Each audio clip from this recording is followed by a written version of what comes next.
What if one day you woke up and fear was gone? Not reduced, not controlled, gone.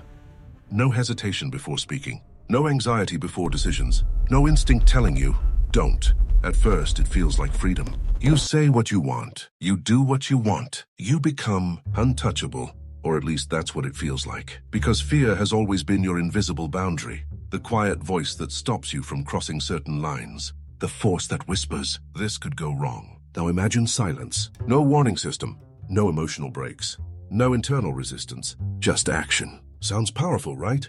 But here's where it gets uncomfortable. Fear was never just weakness. It was information, a signal, a filter, a survival mechanism. Without it, you don't become fearless, you become exposed, because the same system that stops you from failing also stops you from destroying yourself. Niccolò Machiavelli once wrote, "The promise given was a necessity of the past. The word broken is a necessity of the present. A man without fear doesn't feel the weight of consequences. And when consequences lose meaning, morality starts to blur. So now the question changes, not what if you lost fear? Who would you become without it? And more importantly, would you even recognize yourself?" At first, the transformation is subtle. You take risks you never dared before. You speak with unusual confidence. You stop caring about judgment. People notice. They call it boldness. They call it growth.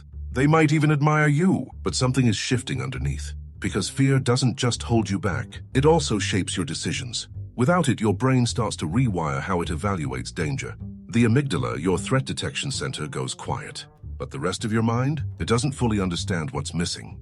So it compensates. You begin chasing intensity, pushing limits, testing boundaries, not because you're brave, but because nothing feels real anymore. Carl Jung warned about this imbalance when he said, "Until you make the unconscious conscious, it will direct your life and you will call it fate."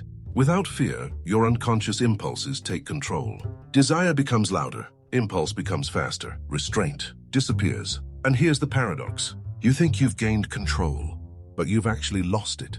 Because fear wasn't controlling you, it was negotiating with you. Every decision you make now lacks friction. And without friction, there is no reflection. You act instantly. You commit quickly. You regret too late. And slowly, something else begins to fade. Not just fear, but empathy. Because empathy often begins with imagining pain, including your own. And if nothing feels threatening, nothing feels serious anymore. So now you're not just fearless, you're detached.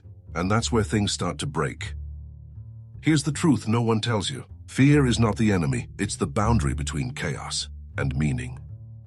Without fear, there is no courage. Because courage requires something to overcome. Without fear, there is no growth, because growth requires discomfort. And without fear, there is no depth.